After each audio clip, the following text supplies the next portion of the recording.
그럼 유럽은 지금 어떤 산업이 남아 있습니까? 우리가 공급할 수 있는 것처럼, 미국이 공급해 줄 수 있는 것처럼, 해상 수출할 수 있는 것처럼 약속 안 지켜요. 제조업 기반에 대해서 투자나, 그리고 우리가 M7이 자랑하는 AI 기술에 대해서 공유하나요? 유럽도 절대 공유 안 해주죠. 유럽이 지금 독삼사 제조업 수출하고 기계 수출하고 그 외에 서비스업 이거 빼면 이제 살아날 구멍이 없어요. 유럽 입장에서 불만이 많이 쌓였으니까 당연히 다른 도움을 주는 국가하고 협력을 할 수밖에 없겠죠. 그게 중국인 겁니다.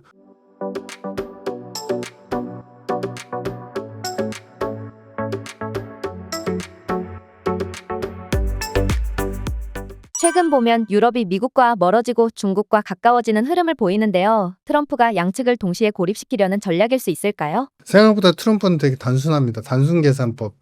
그러니까 아시잖아요. 그러니까 관세를 맞으면 경제학자들은 그런 얘기를 하지 않습니까? 관세를 맞게 되면은 이 부분들이 이제 수입이 생기긴 하지만 이제 재정의 입장에서는 수입이 생기긴 하지만 관세를 맞았을 때 이거를 상품을 과연 얼마나 소비자들이 많이 소화를 할 수 있냐. 예를 들어서 100원짜리 물건이 140원이 됐을 때 이거를 살 수 있느냐에 대한 문제. 두 번째는 그래서 140원짜리가 이제 못 사겠어 라고 하면 미국이 그거를 자체 생산을 140원보다 싸게 할 수 있느냐. 현재의 인건비에서. 그것을 계산해 봐야 되는 문제. 그리고 마지막 세 번째는 우리 미국 내에서도 140원보다 싸게는 못 만든대. 그러면 이 상품은 어떻게 해야 돼? 라고 했을 때 대체할 수 있는 그 루트에 대한 확보 가능성. 그리고 마지막이 뭐냐면 그래서 이 상품을 대체까지 안 된대. 뭐 이거저거 다 했는데 안 된대. 그러면 이 상품은 안 살래. 그랬을 때 그 관련되는 산업이 그 미국에서 죽을 가능성까지 고려를 하면 이런 관세 정책을 쉽게 이렇게 다이렉트로 하진 못하겠죠. 즉 이야기는 뭐냐면 트럼프는 관세를 때리면 어쨌든 미국은 손해는 안 본다. 왜냐하면 당장에 돈을 버니까 되게 단순한 로직으로 시작을 해요. 즉 얘기는 뭐냐면 유럽과 중국이 편을 먹게 만들어서 냅둔 다음에 그 다음에 뭐 다 고립시키다. 이것까지는 생각을 안 할 거라고 판단을 하고요. 다만 중요한 거는 두 가지는 핵심 전략이 있습니다. 지금 연도별로 변동은 있지만 전 세계 통화 중에서 제일 많이 쓰는 70%에서 80% 사이를 가까이 하는 게 달러예요. 그 다음이 2등이 누구냐면 20% 상당을 쓰고 있는 비중을 차지하는 유로화예요. 2등이 유로화입니다. 위안화는 많이 올라온다고 해도 8, 9%예요. 그러니까 우리가 뉴스와 이슈에 뭔가 너무 빠져들게 되면요. 현실적으로 보이는 숫자와 현상을 왜곡하게 되는데 지금 유럽은 어쨌든 2등이에요. 그래서 미국 입장에서는 못난이 2등을 계속 놔두게 되면 더 밑에 있는 중국이 따라올 수가 없게 돼요. 그러면은 냅두는 거죠. 유럽이 어떻게 하든 냅두는 겁니다. 그 대신 뭘 안 해주냐? 유럽과 손을 안 잡는 겁니다. 어떤 도움도 안 주는 겁니다. 백신 도움 예전에 안 줬죠. 줄 것처럼 약속해놓고 안 줬죠. 이번에 러우 전쟁 터졌을 때 이제 가스, 그 다음에 에너지, 원유 아무것도 공급이 스스로 안 되는 나라인데 미국의 셰일이 있고 셰일 가스가 있는데 안 해줬죠. 처음에 약속은 했습니다. 우리가 공급할 수 있는 것처럼 미국이 공급해 줄 수 있는 것처럼 해상 수출할 수 있는 것처럼 약속 안 지켜요. 결정적으로 모든 것들에 대해서 제조업 기반에 대해서 투자나 그리고 우리가 M7이 자랑하는 AI 기술에 대해서 공유하나요? 유럽도 절대 공유 안 해주죠. 그럼 유럽은 지금 어떤 산업이 남아 있습니까? 유럽이 지금 독삼사 제조업 수출하고 기계 수출하고 그 외에 서비스업 이거 빼면 이제 살아날 구멍이 없어요. 그런데 결국에는 숫자로 밀어붙인다고 유럽의 규모 자체가 워낙에 국가가 많다 보니까 20%의 그 유로화의 비중을 전 세계에서 차지하고 있는 겁니다. 그러면은 이 못난이 2등을 계속 놔두면 어떻게 될까요? 3등이 따라오는데 항상 버겁겠죠. 항상 리밋이 걸리잖아요. 그렇기 때문에 이제 미국 입장에서 유럽을 못난이 2등으로 계속 놔두는 전략이고 그러면 유럽 입장에서 불만이 많이 쌓였으니까 당연히 다른 도움을 주는 국가하고 당연히 협력을 할 수밖에 없겠죠. 그게 중국인 겁니다. 근데 그거를 굳이 뭐라고 할 필요도 없는 거예요. 왜냐하면 그런다 한들 중국하고 교역을 해가지고 어느 정도 협상을 하게 되면 사실은 유럽 입장에서는 탈출군 하나 생깁니다.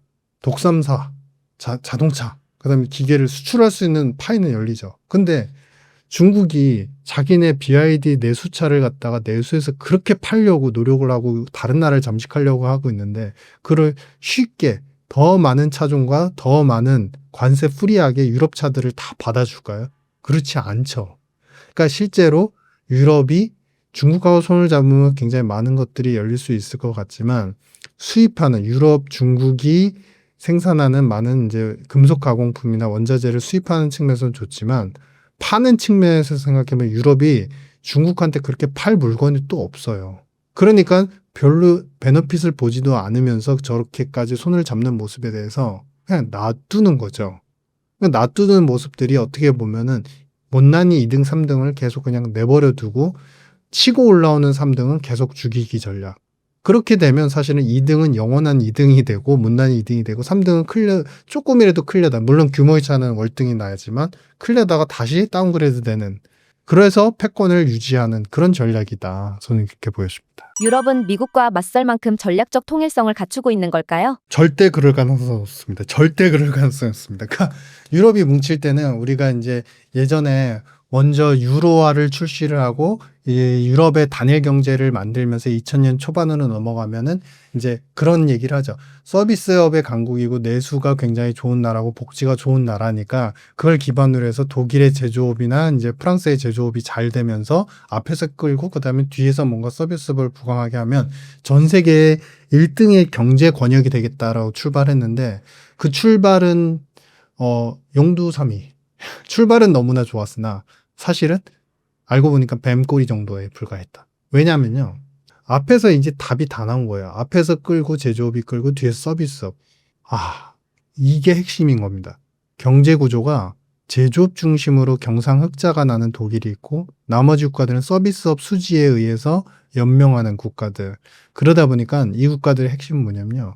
금리 정책이 일단 안 맞아요. 독일은 어느 정도 이제는 충분한 이제 경상수지 흑자를 보여서 그 다음에 환율도 어느 정도 강세를 보일 여지가 생길 정도로 펀더가 좋아지면은 금리를 당연히 어떻게 하려고 하죠? 금리를 올리려고 하겠죠. 당연히 정상화하는 필요성이 있겠죠. 근데 서비스업 국가들은 이 속도를 못 따라가요. 그러면 이쪽 나라들은 금리를 정상화하는 걸 바라지 않고 오히려 양적완화, 피그스가 바로 그 국가들입니다. 양적완화 어느 정도 받기를 원해요. 근데 이게 서로 엇박자가 나면 어떻게 되죠? 앞에서는 잘 나가고 있는데 뒤에서 계속 끌어당기는 겁니다. 그러니까 이게 쉽게 말하면은 줄다리기를 하는데요.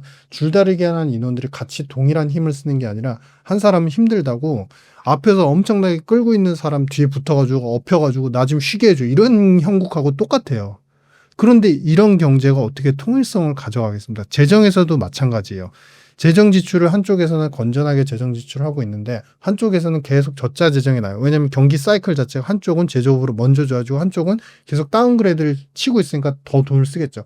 그런 상황에서 그러면은 발행에 대해서 국제 발행을 통해서 받으려는 돈들의 규모는 각각 다르죠.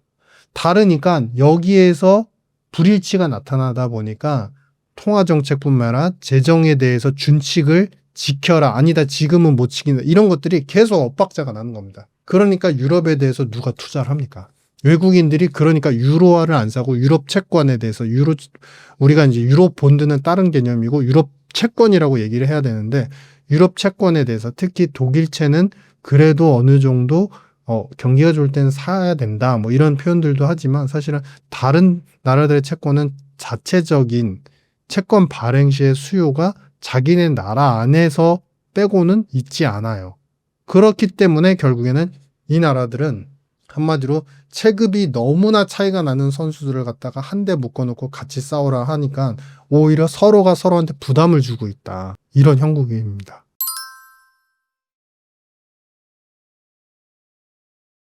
최근 트럼프 대통령이 파월 해임 생각 없다라고 얘기를 했다는데요. 박사님 보시기엔 협상용 제스처인지 내부 지표가 심상치 않아서 그런 건지 궁금합니다. 그러니까 이거는 지금 이런 싸움이에요. 그러니까 뭐냐면은 다른 나라들은 그냥 승용차라고 표현을 할게요. 승용차라고 표현을 하는데 트럼프는 지금 5톤 트럭을 몰고 가고 있어요. 5톤 트럭을 몰고 가면서 뭐라고 얘기하냐면 우리한테 돈을 안 내면 나는 박치기를 할 거야.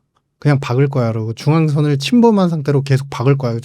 저 100m 뒤에서 계속 달려오고 있어요. 그러면은 당연히 무섭고 겁이 날까요, 안 날까요? 당연히 겁이 나죠. 근데 운전석에 트럼프가 타 있고 그 뒤에 누가 타 있냐면 정책자들이 같이 타고 있는 거예요. 정책자들이 타고 있는데 처음엔 설득을 했습니다. 저 중국이라는 자동차로 표현할게요. 저 중국이라는 작은 소형차는 지금 우리한테 너무 데미지를 입히니까 위협을 해서라도 어느 정도 우리가 조금 받을 걸 받아내고 다시 우리 이 덤프트럭 갖다가 굉장히 좀 이쁘게 더 비싸게 만들 거야. 치장을 더 많이 할 거야. 인테리어도 많이 꾸미고 튜닝도 할 거야. 이렇게 설득을 해요. 그런데 점점점 가까워질수록 어떻게 되죠? 진짜로 중앙선을 너무 많이 침범해서 정말 박을 것처럼 막 달려가면요. 어떻게 정책자들이 얘기를 하냐면 내부적으로도 혼선이 오기 시작해요. 처음엔 당신 정책에 찬성을 했고 그게 효과가 있을 거로 생각했지만 이런 식으로 무분별하게 이렇게 중앙선을 너무 침범해서 하게 되면 우리도 다치고 저 차는 망가지는 건 당연한 거고 우리까지도 굉장히 큰 피해를 볼 수 있다. 그러면서 불만의 목소리가 쌓이기 시작하거든요. 그러니까 지금이 그런 형국인 겁니다. 그러니까 결국에는 트럼프 입장에서는 계속 가는 거예요. 계속 중앙선 침범하고서 계속 박으러 가는 거예요. 박으러 가는데 약간 핸들을 트는 것뿐이에요. 이것 봐. 나는 진짜 박을 의도는 없어. 겁만 주려는 거야. 이런 식으로 트는 겁니다.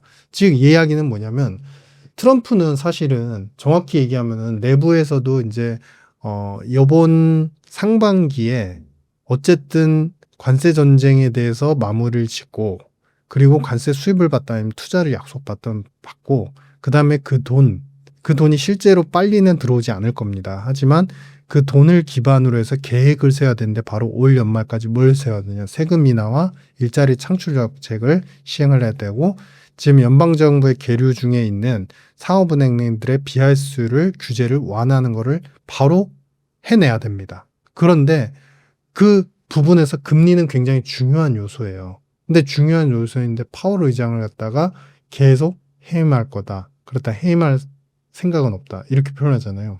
즉 내부자들한테까지 트럭에 같이 타고 있는 내부자들 같이 동승자들한테까지 불안을 주고 있는 거죠. 정확히 표현하면요. 트럼프는 지금 현행법으로 본다고 한다면 파월 의장을 해임할 권한이 없습니다. 방법이 없습니다. 법적 근거가 행정부는 공무원이고 행정부잖아요. 원래 페드의 출발점은 뭐냐면 민간 기구를 출발했어요. 민간 기구인데 상업은행들의 지준을 통제해서 유동성을 통제하고 조절해주는 민간 기구의 역할, 지준율의 기준을 만들어주는 잣대의 역할에 연방준비제도가 탄생이 된 거예요. 그런데 여기에 이사를 뽑거나 아니면 체어맨, 의장을 뽑는 과정에서는 그래도 누군가가 감시자가 있어야 되잖아요. 그런 측면에서 상원이 추천을 해주고 대통령이 사인을 하는 시기였던 거예요. 그런데 해임에 대해서는 이 민간 기구인 연준의 체계에서는 은행법을 따르고 있고요. 그 다음에 행정부는 행정부의 또 자체적인 해고에 대한 권한과 규정들이 따로 있죠. 즉, 이 민간 기구에 대한 임원이나 이사나 체어맨에 대해서 해고할 수 있는 법적 근거는 이쪽에도 법적 체계가 다르기 때문에 존재 자체가 다르기 때문에 존재하지 않는 거예요. 그러니까 억지로 무언가를 만들어서라도 excuse, 특정한 사유를 만들어서라도 뭔가를 좀 하려고 했는데 이게 안 되는 거죠. 안 되다 보니까 사실은 이런 상황에서 약간은 내부 불만, 안 되는데 저렇게 우겨서 하려고 하니까 오히려 불안만 가중시키네, 금리만 오히려 급등을 시키네 라는 불만감 때문에 사실은 오히려 약간 핸들을 잠시 꺾는 듯한 표현을 하는 것이고, 다만 미란 보고서가 되게 중요하다고 말씀을 드렸잖아요. 미란 보고서에서 이런 얘기가 납니다. 그러니까 파월이라고는 얘기 안 하지만 중앙은행은 재무부가 어느 정도 외환 시장에 개입을 하거나 채권을 발행하는 그런 순간에 달러가 높아지거나 금리가 높아질 수 있는데 그런 거를 낮춰야 되는 의무가 있다라는 표현을 해요. 그리고 두 번째 중요한 건 뭐냐면은 페드는 중앙은행 연준 같은 경우는 사실은 책무가 원래 다 여러분들 아시는 것처럼 실업률과 물가 잡기잖아요. 안정화시키기잖아요. 그런데 책무가 하나 더 있다고 규정을 해요. 장기 금리를 안정화시켜야 되는 책무가 있어서 사실은 세 가지 책무다. 그러니까 자기네가 그 책무를 만들어 놓고 그래서 세부적인 전략으로 뭐를 얘기하냐면요. 연준은 백악관을 공개적으로 지지해야 되고 정책에 따라야 된다. 정책에 따르는 그 기간은 짧을 것이다. 일시적일 거고 이것만 잘 따라주면 사실 이제 행정부는 백악관은 연준의 독립성을 보장할 거다. 이게 말이 되는 보고서입니까? 이거는 경제학적 보고서가 아니에요. 그냥 정책적 로비스트가 만든 자신들이 이렇게 할 거니까 안 따르면 너희들은 이렇게 된다라는 식으로 압박하는 협박용 레포트밖에 안 돼요. 근데 그 레포트를 기준으로 한다면 해고를 할 것처럼 압박은 하지만 법적 근거가 없으니까 잠시 물러선 것뿐이고 금리 인하에 대한 압박은 자신이 만들어 놓은 외부하고 싸움, 관세, 그다음에 투자 약속, 그다음에 내부에서 이루어야 되는 결국에 큰 공로를 또 만들어야 되잖아요. 그거는 결국 세금 낮추기 하고 일자리 창출이거든요. 그걸 하려면 금리 낮추기는 필수적입니다. 앞으로도 압박은 계속될 것이다. 말만, 뉘앙스만 바뀌는 것뿐이다. 중국의 달러 반격, 실질적 경제 영향일까요? 아니면 단기 심리전 효과에 그칠까요? 일단 중국의 반격이라기보다는 이제 중국의 노이즈라고 이제 판단하고요. 중국이 반격을 할 수 있는 체급 자체가 안 되죠, 사실. 그리고 중국이 위안화는 어찌 보면은 아무리 디지털 위안화 그다음에 브릭스 통화를 만든다라고 이제 외치고 있지만 브릭스가 합쳐봐야 사실은 GDP 규모로 보면 정말 얼마 되지 않아요. 그리고 이 국가들이 총 사용할 수 있는 위안화의 양을 갖다가 다 추산을 해봐도 이미 그 국가들 자체가 통화의 정상적인 패권이, 그러니까 패권이라는 거는 당연히 1리더가 갖고 있지만 자신들의 그 통화의 자체에 대한 수요를 어느 정도 창출한 정상권에서 이미 벗어난 통화들이에요. 사실 뭐 인도네시아, 발렌글라데시, 그다음에 뭐 이런 국가들 포함을 한다고 해도 자기네 국가들도 환 자체가 변동이 너무 커가지고 항상 개입을 하거나 인플레를 유발시키거나 그리고 국민들조차도 오히려 다른 통화를 갖다가 더 쓰거나 심지어 다른 국가들 같은 경우는 일부 국가들 같은 경우는 신흥국에서 오히려 비트코인이나 이제 스테이블 코인을 갖다가 더 안전한 통화로서 여기는 국민들도 많은 상태인데 그런 국가에서 아무리 합심한다고 디지털 위안화가 세계화가 될 것이냐. 저는 그거에 대해서는 상당히 회의적이고요. 그런 상태에서 반격을 한다라는 건 뭐냐면 자국이 형성해 놓은 블록 국가들한테 더 위안화를 쓰게끔 하면서 달러를 갖다가 더 밀어내기를 하겠죠. 그럼 그 밀어내기의 구체적 전략은 뭐냐? 지금 하는 거죠. 인민은행이 달러 포지션을 조정하면서 계속 그 반대 포지션으로 금을 사는 거죠. 근데 지금 그렇게 해서 달러와 그다음에 미국 국채에 대한 중국의 포지션들과 기여도가 얼마나 됩니까? 사실 5%도 안 돼요, 이미. 5% 이미 떨어진 지 오래입니다. 그런 상태에서 그것이 과연 반격이 될 것이냐. 그리고 한편으로 보면 그러면 이 위안화의 어떤 세계화의 흐름에 얼마나 많은 국가들이 편승할 것이냐라고 봤을 때 위안화는요. 아까 이제 가짜 좀 약간 부풀려진 지적재산권은 미국의 10배다라고 말씀드렸잖아요. 실제로 쓸 수 있는 건 거의 없습니다. 근데 반대로 스위프트 시스템이 있고 중국의 어쨌든 이제 CIPS 당장 쓸 수 있는 CIPS 중국 위안화 결제 시스템이 있거든요. 그거를 채택하는 전 세계 금융기관의 숫자만 보시면요. 미국에 비해서 20분의 1도 안 돼요. 그만큼 정말 작아요. 그런데 얼마나 영향력이 있고 진짜 무역을 진심으로 하고 싶은 우리나라 포함해서 일본이 과연 그런 시스템을 쓸 수 있을 것이냐. 그거는 하고 싶고 안 하고 싶고의 문제가 아니라 쓸 수 자체가 없습니다. 그래서 다만 심리적으로는 노이즈를 발생을 시킬 수 있기 때문에 시장은 다소의 흔들림은 있을 수 있지만 중국이 흔드는 규모는 그렇게 크지 않을 것이다. 이렇게 보고 있습니다. 중국의 히토류 반도체 달러 반격이 트럼프의 전략을 흔들 만큼 유효했다고 보기 어려운 걸까요?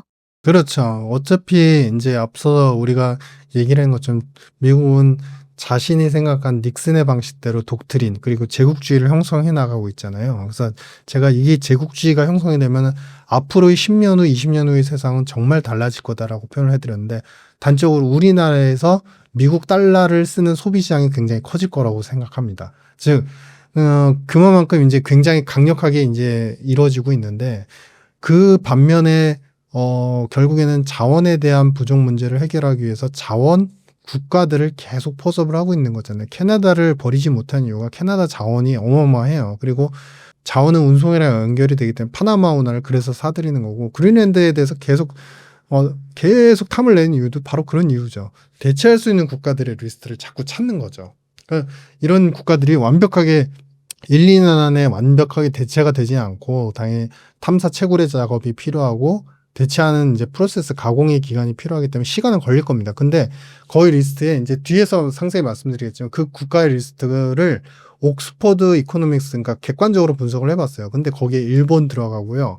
그다음에 말레이시아, 베트남 들어가고요. 그다음에 인도네시아도 들어가고 그리고 프랑스도 들어가고요. 아주 이제 특징적인 건 한국도 들어갑니다.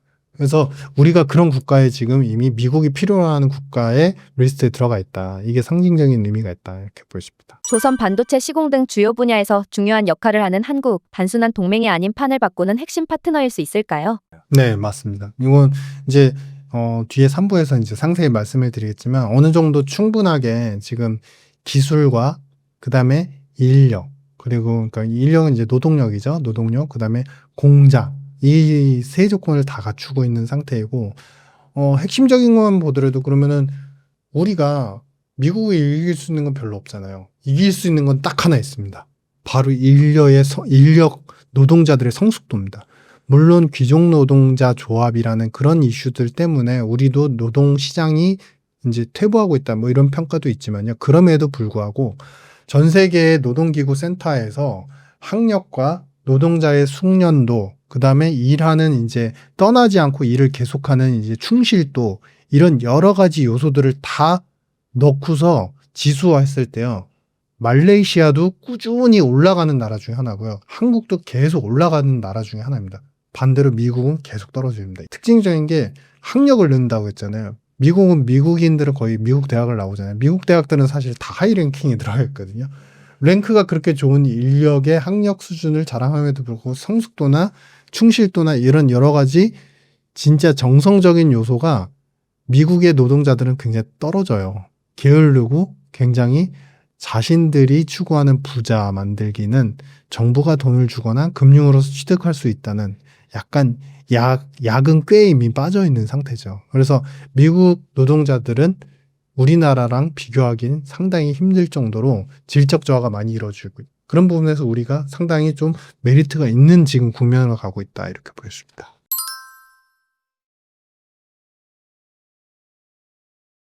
최근에 푸틴이 북한은 물론이고 일본, 중국 쪽과도 점점 선을 긋는 모양새인데요. 이제 러시아는 한국밖에 안 남았다는데 정말 지금 한국이 러시아 입장에서 마지막 카드인 걸까요? 우리가 이제 블록이라는 개념에서 그다음에 제국주의, 미국이 만든 제국주의에서 보시면 사실은 러시아가 약간 히든 카드예요. 둘 다 히든 카드예요. 그러니까 뭐냐면은 중국 입장에서는 이미 보여진 카드고요. 미국 입장에서는 히든 카드예요. 왜 이런 말씀을 드리냐면요. 처음에 우리가 이제 바이든 시절에 지정학적인 지형도하고 지금의 지형도는 완전히 변화하고 있거든요. 그러니까 변화할 겁니다. 근데 그 변화의 국면은 뭐냐면은 바이든은 다른 나라들한테 평화주의, 공존주의, 인권주의 이런 얘기를 하면서 어떠한 개입도 하지 않아서 미국이 줄 수 있는 인센티브를 통해서 상대 적대국들을 통제하는 전략에선 모두 다 실패했어요.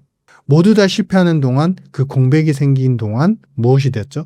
중국이 러시아와 연대됐고 러시아뿐만 아니라 당연히 북한은 러시아를 돕는 그런 전쟁 지원 국가가 됐고 그리고 나머지 이제 사우디 약간은 트럼프가 퇴임한 뒤에 초라해졌던 사우디는 오히려 이쪽에 살짝 붙는 그러면서 사실 경제적으로만 봐도 인도까지도 약간은 이쪽 블록 중국의 블록에서 교육을 더 많이 하고 인도조차도 러시아산 원유를 싸게 받으려는 그런 모습들이 실제로 관찰이 됐었어요. 그러니까 그만큼 이 블록이 굉장히 커졌었죠. 근데 지금 그 판을 뒤흔드는 결국엔 이제 또다시 미국의 트럼프가 나타나서 이 판을 흔들고 있죠. 먼저 무엇을 흔들고 있죠?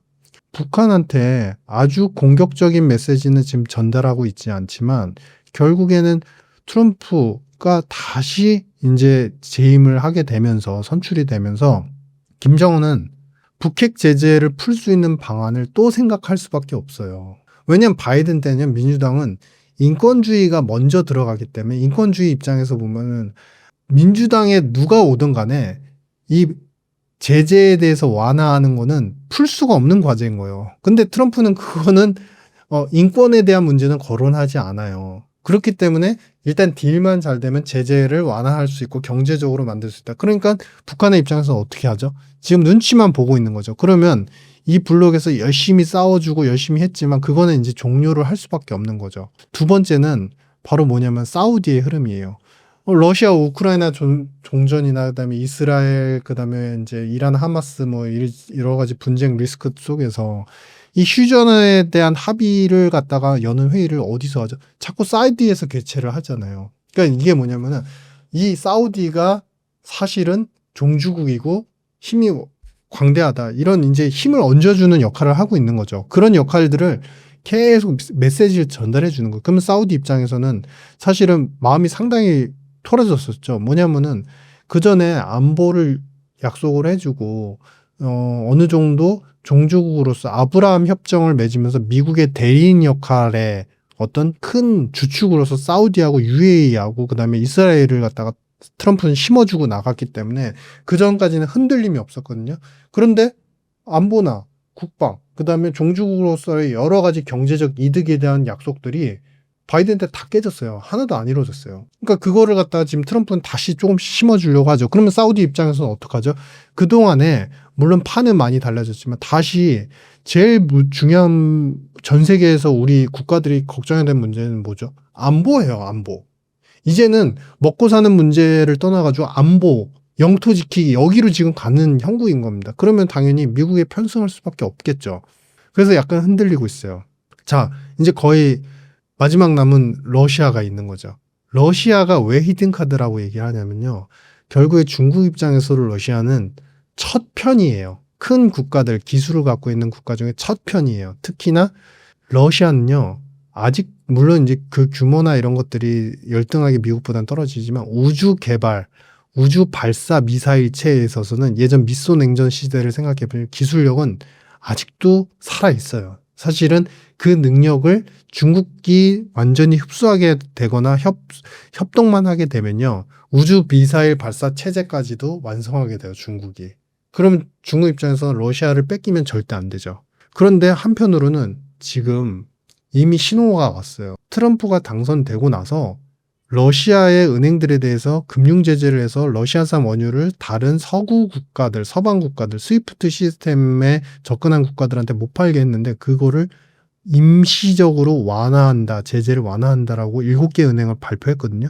근데 지금까지도 완화된 상태가 이어지고 있어요. 즉, 당근을 먼저 러시아한테 주기 시작한 거예요, 트럼프가. 그럼 러시아 입장에선 중국한테 싸게 파는 것보다 사실 돈 벌 걸 생각하면 다시 유럽에 팔고, 그 다음에 다른 서구 국가들한테 파는 게 사실은 이득이잖아요, 정상 가격으로. 그러니까 러시아가 이제 흔들리고 있는 거죠. 러시아가 흔들리고 있는데, 그런데 중요한 거는 이런 제재를 완화하면서 멘트 자체는 푸틴하고 또다시 되게 페이버러블하게 만들고 있지만 핵심은 뭐냐면 수출입에 대해서 다른 품목에 대한 수출입 교역에 대해서는 아직도 미국이 통제를 하고 있어요. 아직도 다른 제재들은 영원히 지키고 있어요. 그러니까 지금 쉽게 말하면 삼각관계예요. 남녀 삼각관계예요. 삼각관계. 여자 2명이 있고 남자 1명이 있다고 칠게요. 그런데 처음에는 사랑해. 이쪽도 사랑해. 그래가지고 남자가 모든 주축을 갖고 있는 것 같았어요. 그래서, 근데 A와 B 여자친구가 있는데, 처음 이제 A가 나한테 사랑을 더 주네. 더 날 아껴주네. 그러니까 A한테 붙었어요. 근데 어느 순간 이 남자가 약간 이제 전략적 실수를 한 거예요. 이제 또 다른 여자를 만나려고 하거나 아니면 자기가 뭔가 다른 이제 취미 생활을 갖고 있는데 거기에만 심취해서 이 두 사람한테 다 소홀한 거예요. 그러니까 지금은 어떻게 됐냐면요. 오히려 양쪽에서 얘 뭔가 이상한데? 이렇게 처음엔 장점만 보였는데 뭔가 이상한데 그 두 여자친구가 삼각관계에 있던 두 여자친구들이 이 남자를 다 조금씩 멀리하는 상황인 거예요. 물론 관계는 서로 이제 계속 릴레이션십은 갖고 있지만 그런데 중요한 거는 조금 멀리하면서 적정선을 유지하고 있는 거예요. 바로 그게 지금 러시아의 형국인 겁니다. 분명히 페이버가 이쪽에서 미국에서 나올 거를 보여요. 하지만 적극적인 태세는 안 보여요. 그리고 중국에서 블록에서 나오면 결국엔 이 시장에서 팔던 이 블록에서 팔던 그런 베너핏 이득은 포기를 해야 돼요. 그러니까 러시아는 지금 갈등의 국면에 있는 게 맞습니다. 갈등의 국면에 있는 게 맞는데 결국에는 러시아는 더 큰 시장을 선택할 수밖에 없다고 봐요. 일기 때 했던 것처럼. 그런데 과연 먼저 그러면 패를 여는 입장은 러시아인 거고, 패를 내가 그러면 이득을 줄게라는 패는 지금 조금씩 열고 있잖아요. 아주 제한적으로 열고 있는 미국은 히든 카드를 갖고 있는 입장인 거잖아요. 그러니까 이렇게 되고 있는 상태이고, 그런데 또 러시아가 미국 입장에서 제가 히든 카드의 역할도 있다라고 말씀드렸잖아요. 왜냐하면 러시아까지 완벽하게 어떻게든 이제 쉽게 말해서 선물은 들 주면서 미국 편으로 완전히 끌어들이잖아요. 그러면요, 사우디는 이미 편으로서 이제 어느 정도 이제는 예전에 아브라함 협정까지는 아니지만 앞으로는 사우디가 더 편승이 될 겁니다. 그러면 원유를 갖고 있고 원유 수출국인 큰 규모의 국가들이 미국 편으로 다 돌아서는 거예요. 러시아까지 완벽하게 끌어들이면 중국에 대한 그 전에 갖고 있던 원자재 가격의 통제력을 다 가져오게 돼요. 그러면 트럼프가 말한 것처럼 인플레는 완화될 거니까 금리 인하해라는 로직에서 모든 것들이 맞아 떨어지게 됩니다. 그런데 러시아는 마지막 히든 카드인 게 뭐냐면 사실은 적게 주면서 가져와야 되는 입장이고 미국 편으로 이렇게 돌려야 되는 입장이기 때문에 사실은 이 히든 카드를 언제 어떻게 돌릴지는 굉장히 전략적으로 중요하죠. 그러면은 그 히든 카드를 전략적으로 돌리려고 하는 그 기간 동안에는 사실 시간이 많이 걸리겠죠. 그 기간 동안은 러시아는 어떻게 되죠? 그냥 붕 뜬 거죠. 붕 떠 있는데 결국에는 편승은 될 거다. 이렇게 보여집니다. 러시아가 중국이랑은 붙는 척, 북한이랑은 조약 맺는 척 하면서도 실제로 한국 쪽에 실리 챙기려는 거 아니냐는 분석이 많거든요. 표면 외교와 실제 전략이 완전히 다른 이중 포지션을 쓰고 있는 걸까요? 이중 포지션을 사실은 솔직히 말씀드리면 2중이 아니라 3중, 4중까지 쓰고 있는 거죠. 왜냐하면 이러면서도 실제로 실제 하는 거는 그러니까 뭐냐면은 이제 실질적으로는 중국의 피봇은 아직 완전히 벗어나지 못해. 그러니까 중국에서 파는 것들은 아직도 팔고 있어요. 중국에다가 원유는 아직도 공급하고 있고 중국하고 결국에 교역은 하고 있어요. 왜냐하면 그동안에 물자 공급이나 이런 건 많이 받아왔기 때문에 실제로 광물부터 시작해서 비금속 광물 그런 것들뿐만 아니라 농산물까지도 공급을 많이 받아왔기 때문에 그래서 그런 부분은 그대로 두면서 서서히 멀어지는 관계이고 서서히 멀어지는 가운데 사실은 미국이 바로 문을 열어주는 게 아니잖아요. 그러면 중간 관계가 필요하잖아요. 중간 다리 역할은 뭐죠? 일본이거나 아니면 한국이거나 그런 나라들이에요. 그런데 사실은 유럽하고는 아니면 사실 감정적으로도 전쟁을 했는데 어떻게 그 연결고리가 됩니까? 안 되죠. 그러니까 근데 일본은 극보수이면서도 완벽한 미국 종주국이에요. 그러니까 미국을 그대로 그냥 따라가요. 이건 아베 때부터 이미 이제 빼박입니다. 그러면 사실은 중간적인 입장에서 어떤 미국이 진행하는 부분에 있어서 미국이 하는 이제 러시아하고의 여러 가지 전략적 협의에서 일본이 개입할 의사는 전혀 없어요. 굉장히 보수적이고 침착하기 때문에. 그러면은 남은 공백 틈, 러시아의 입장에서 봤을 때 남은 공백 틈은 어디가 보이냐면 한국이 보이는 거죠. 한국 소비가 그래도 상대적으로 잘 되는 국가이기도 하고, 그 다음에 상대적으로 봤을 때 우리나라 경기는 안 좋지만 어쨌든 수출입 교역이 활발한 국가이니까. 그래서 이제 그런 부분으로 자꾸 다면적으로 여기다 피폿을 두고 서서히 빠져나가면서 관련되는 국가들한테 자꾸 이렇게 쉽게 말해서 이제 몸짓을 계속 다, 뭐 이거는 양다리 전략이 아니라 삼다리, 사다리 전략을 계속 펼치는 겁니다. 앞으로 더 펼쳐질 겁니다. 그러니까 러시아가 예를 들면은 갑자기 아시아의 어느 국가한테 원유를 직접 공급하기로 했다. 공급의 의사가 있다. 이런 식으로 계속 펼쳐질 겁니다. 근데 이제 그런 부분들은 결국 미국으로 바로 문이 열리지 않기 때문에 미국이 통제하면서도 압박하면서 트럼프가 자꾸 달래기식으로 가면서도 실제로 제재는 완화를 완벽하게 해주지 않으니까 당연히 공백을 메꾸기 위해서 여기 갔다 저기 갔다 붙는 모습으로 보일 수밖에 없는 형국이다. 그러니까 러시아는 이번에 이제 만약에 미국으로 만약에 편입이 되고 나면 사실 다음에는 중국 블록이 다시 또 다른 뭐 다음번 4년, 5년, 뭐 7, 8년 뒤에는 러시아가 중국 블록에 다시 좀 쓰기는 되게 애매해지죠. 그러니까 이번을 계기로서 중국과 러시아의 관계가 아마 큰 반전이 일어날 것이다. 이렇게 보였습니다. 불곰 사업으로 우리가 기술 받아온 시절이 아직도 회자가 되고 있는데요. 지금도 그런 기술적 반사이익을 다시 챙길 수 있는 기회가 또 올 수 있다고 보시나요? 아니, 그거는 이제 끝났죠. 실제로요, 예전에 러시아 관련해서 국가 채권, 그러니까 투자한 금액을 회수해가지고 돈을 받아야 되는데, 그때 못 받아가지고, 현대 롯데의 그 전신이 뭐죠? 그 기업 이름은 기억이 안 나는데 그 회사가 러시아한테 미사일 발사체 기술을 갖다가 전수를 받았어요. 실제로 그때 그래가지고 우리나라가 알게 모르게 과학계에서 러시아 그 기술을 전수받는 게 상당히 많았었거든요. 근데 그게 90년대 후반 그 시점이에요. 그러니까 지금은 러시아의 기술이 그래도 아직도 과학 기술이 상당히 발전해 있는 상태고 특히 우주 발사 기술은 예전 미소 냉전 시대에 너무나 완성해 놓은 게 많고 인공위성 시스템에 대한 것도 시스템 설계도 상당히 많이 해놨기 때문에 배울 거는 있어 보여요. 근데 우리가 약간 그런 거죠. 달리기를 하는데 이 기술의 능력 자체가 우리는 되게 빨리 100m를 갔다가 지금 이미 9초대에 달려가고 있는 상태고 그 나라는 지금 이미 50m 뛴 상태에서 어그적 지금 뭐 거의 20초, 30초로 뛰고 있는데 우리가 굳이 지금 기술을 원조받을 필요가 있느냐.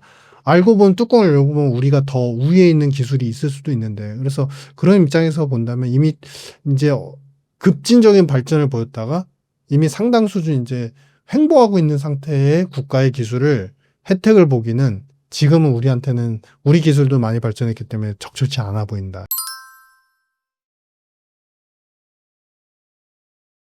현대차 러시아 공장을 100달러에 넘겼다는 얘기가 있는데요. 실제로 우리가 러시아 시장에 다시 진입해서 실익을 챙길 수 있는 구조 가능하다고 보시나요? 가능할 것 같긴 해요. 왜냐면 한국의 지금 자동차가 경쟁력이 상당히 많아졌고, 이건 신흥국뿐만 아니라 이제 유럽 시장에서도 마찬가지고, 우리가 이제 가성비 측면에서도 상당히 좋아졌고, 뭐, 자동차의 기술만 보셔도 예전에 그러니까 직접적으로 자동차 업계의 이야기를 빌리자면, 독삼사를 우리가 따라갈 수 없는, 그리고 유럽의 자동차 시장을 잠식할 수 없는 서스펜션의 구조, 멀티링크의 구조력, 그다음에 엔진의 파워, 그리고 연비에 대한 부분들, 엔진의 안정성, 그다음에 자동차의 정숙성, 그러면서도 가성비 이런 것들을 우리가 함부로 따라갈 수가 없었었죠. 근데 우리나라의 기술 발전도 사실 굉장히 빨리 됐고 처음에는 이제 모방에서 시작이 됐지만 우리나라의 자체적인 기술력의 그 발전이 빨라졌었고 그래서 보면은 사실 우리나라 중고차 시장도 그 뭐 시리아나 그다음에 일부 국가들에서 우리나라의 자동차가 굉장히 중고차가 고급차로 팔리면서 수출이 굉장히 잘 되기도 해요. 그래서 우리나라 중고차 시장이 특정 차량의 경우이긴 하지만 굉장히 잘 팔리는데 핵심은 뭐냐면요. 러시아에서도 어쨌든 파이가 크니까 이제 경제 정상화가 되고 제재가 완화된다면 당연히 자동차 시장이 열리면서 우리가 특히 현대차가 많이 팔던 러시아 내에서 선호하는 차량들이 분명히 리스트가 있죠. 그래서 그런 걸 팔 수 있는 기회는 있을 것 같은데, 근데 지금 자동차 산업 자체가 일단은 기간 산업이기도 하지만 정부 약간은 이제 통제 산업이 되기도 했습니다. 즉 미국의 허용이 있어야 된다고 봐요. 그러니까 우리나라에서 지금 CC에 대한 배기량을 기준으로 했던 3000cc를 기준으로 했던 이제 자동차세가 없어진 거 아시죠? 그러니까 그것도 미국의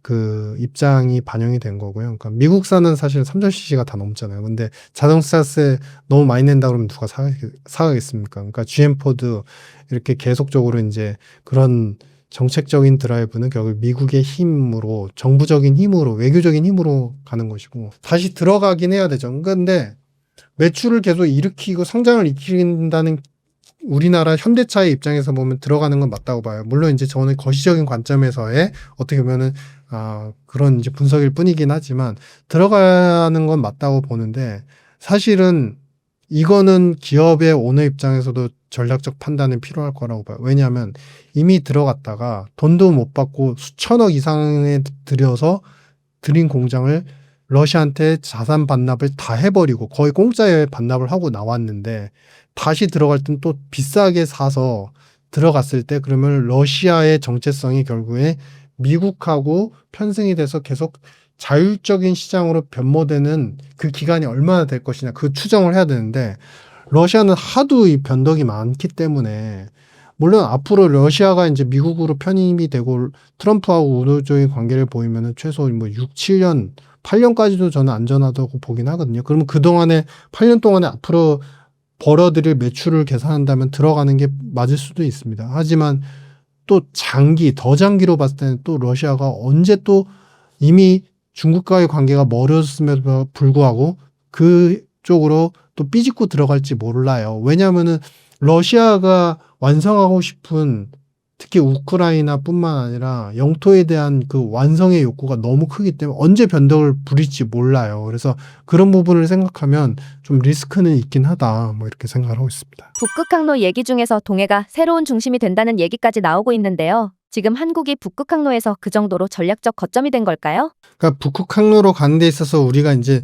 여러 가지 항로를 이제 개척하고 거기에서 전략적 요충지가 되는 국가다. 뭐 이제 동해가 요충지가 된다라고 보면 거시적인 관점에서 보면 그건 결국에 그거죠. 그러니까 뭐냐면 해운에 대해서 해운이 잘 되려면 뭐가 있어야 되지? 당연히 조선에 대해서 그리고 추가적으로 항로를 연다는 것은 사실은 내포하는 의미 중에 하나가 함축적인 의미가 탐사 채굴에 대한 능력들, 기술 개발력, 로 연결해도 이 카테고리의 핵심이 뭐냐면 기술이죠. 결국에 기술. 그러니까 일본이 이런 해운과 그다음에 조선 그다음에 채굴에 대한 능력들이 과연 있느냐에 대해서는 상당 부분 이제 퇴보한 상태이고 중국 같은 경우는 사실 지역적으로도 그렇긴 하지만 지역적인 부분으로도 그렇긴 하지만 사실은 그동안에 했던 이제 조선 해운 항만 기술을 보면은 사실은 북극 항로를 개척하거나 더 여는 데 있어서의 이제 지역적 요충지의 역할로서도 이미 많이 이제 퇴보가 되어 있는 상태이고 기술적인 측면에서도 많이 퇴보가 되어 있는 상태이죠. 그러니까 이게 상징하는 의미가 굉장히 큰 게 이제 항로에 대한 개척, 그다음에 우리가 동해가 중심이 될 수 있다라는 그런 이제 가능성들이 열리는 거는 뭐 우리가 알래스카 탐사뿐만 아니라 여러 가지 이제 LNG 탐사에 대해서도 계속적으로 시도를 하고 있고 그만큼 기술에 대해서 고급 선박이나 기술에 대해서 우리가 계속 발전을 해왔잖아요. 그러니까 이런 부분들이 다 연결이 되는 게 이만큼 된 부분이 있기 때문에 사실은 못하는 국가들 입장에서 특히 큰 국가 입장에서 일본은 그거를 시기 질투를 하고 있는 거고 중국은 그렇기 때문에 우리를 그래도 기술의 편취를 갖다가 할 수 있는 마지막 남은 미국이 차단을 하려고 하니까 마지막 남은 대상 국가가 좀 나쁘게 죄송하지만 속된 표현을 하면은 빼먹을 수 있는 국가가 지금 한국밖에 안 남았다라는 판단을 하는 거예요. 그러니까 자꾸 시진핑 에이펙에 오겠다 계속적으로 한학년 해제 뭐 공식적인 입장인 전환의 계기도 없었는데 갑자기 오겠다 그러면서 한학년 해제가 지금 서서히 되고 있지 않습니까? 그만큼 지금 우리 기술력들이 미국 입장에서도 필요한 요소가 분명히 존재를 하는 것이고 조선뿐만 아니라 특히나 이제 반도체 부분에서 되게 중요한 요소예요. 그러니까 뭐냐면은 중국은 결국에는 이제 반도체 기술이 뭐 화웨이뿐만 아니라 이제 사실은 상당 부분 빠르게 발전을 하지만 그래도 기술 갭 자체가 반도체 그 제네레이션만 보더라도 1세대, 1.5세대 정도는 항상 차이가 나거든요. 그러면은 우리나라를 계속 이제 뭐가 됐든 간에 디램이 됐든 뭐가 됐든 간에 계속 베끼고 따라와야지 자기들의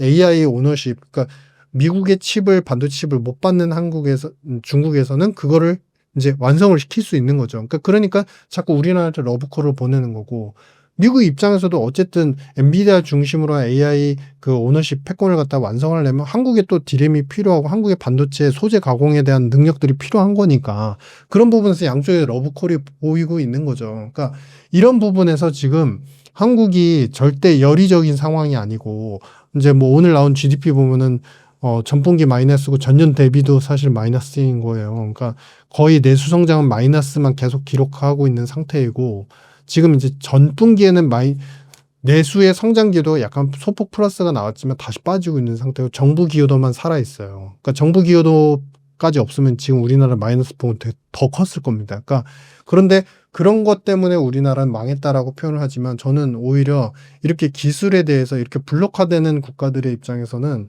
기술을 갖고 있고 자체적인 이제 생산에 대한 능력들이 있는 국가는 예전에 대영제국 시절에도 항상 페이버를 받았어요. 그러니까 항상 주축이 되고 먼저 혜택을 주고 그 대신 중요한 건 전략적 판단이 중요해요. 그 기술을 바탕으로 해서 저쪽에서도 어떤 이제 소위 말하는 이제 그 강압적 규정을 걸지만 우리도 그걸 걸 수 있어야 돼요. 어느 시점에서는. 그러니까 개발이나 기술에 대한 기여에서 충분히 우리가 투자에 대해서도 충분히 처음에는 응대를 하면서 따라가 주지만 나중에는 그걸 바탕으로 우리한테 그러면 이거 약속해. 먼저 딜을 할 수 있는 거리가 생겨야 나중에 밀어내거나 그냥 버리는 그런 케이스가 안 생겨요. 근데 예전에 이제 영국이 만들었던 그런 제국주의 시절에는 처음에 빼먹고 다 줄 것처럼 해놓고 약속 안 했다가 나중에는 편출을 시키는, 예를 들면 이집트 같은 국가들은 편출을 시키기 시작하는, 이집트가 그때 당시에는 노동의 능력과 그 이집트의 피라미드를 만들 수 있는 그런 이제 조립 가공에 대한 능력들과 인프라에 대한 이제 생산, 그러니까 인프라를 갖다가 건축할 수 있는 그런 능력에 대해서 영국은 굉장히 우수하다고 평가를 하고, 그걸 갖다 실제로 생산 여러 가지 시설 설비나 인프라, 국가 장비 기간 산업을 갖다가 쓰는데 굉장히 많이 활용을 했어요. 노동자들도 굉장히 많이 이용을 하고. 근데 나중에는 그 능력을 다 빼먹고 나니까 이제 버리죠.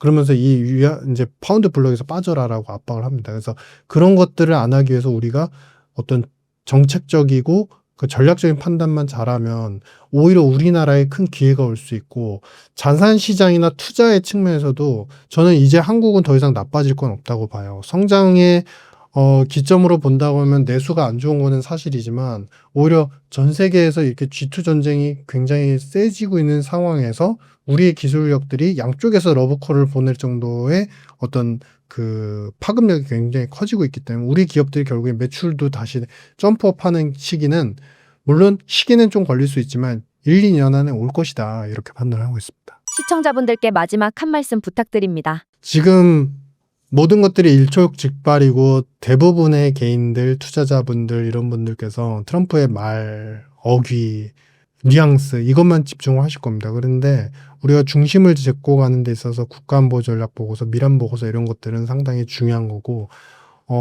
정말 요즘엔 우수한 분들이 많으신 것 같아요. 근데 이제 물론 저도 더 많이 노력을 하고 공부를 해야 되지만, 죄송한 말씀이지만 분석가들 중에 미란 보고서를 몇 페이지 그냥 대충 읽고 넘어가신 다음에, 미란이 이거를 지금 얘기했으니까 이렇게 될 거다, 이렇게 그냥 말을 함부로 하시는 분들은 계시는데, 실제로 그 뉘앙스하고 왜 그러면 적정한 달러의 가치, 그들이 말하는, 물론 왜곡되어 있는 표현이지만 어떻게 하면은 달러가 정상적인 가치를 찾을 거라고 생각하는지에 대한 전략적 판단, 그리고 달러를 전략 자산에서 어느 정도 판매를 할 것인지에 대한 것들, 얼마나 자기네들의 준비 자산에 떨어낼 것인지, 그거를 암호화폐를 얼마나 이제 그 채워낼 걸 것이고, 암호화폐도 결국에는 부채를 갚기 위한 수단으로서 언제 이걸 팔 것인지에 대한 디테일 요소가 정말 자세히 정독한 분들이 안 계신 것 같아요. 근데 그냥 전략 비축 자산이다, 키워드 몇 개만 듣고서 무조건 좋다, 그러니까 그렇지 마시고, 트럼프 시기에는 제가 말씀드린 트럼프 패닉도 참고할 만한 서적이지만 제 책을 꼭 사서 보시지 않아도 됩니다. 문서화된 문건들을 충분히 이해하신 다음에 그것이 비합리적이라고 해도 그들이 펼치는 전략이 어떻게 가고 있는지 스트림을 꼭 지식적으로 알고 중심을 잡고 가신다면 너무나 지나친 그런 이제 트럼프의 말 바꾸기에 크게 흔들리지 않지 않을까, 이렇게 판단하면서 이번 영상 마치도록 하겠습니다.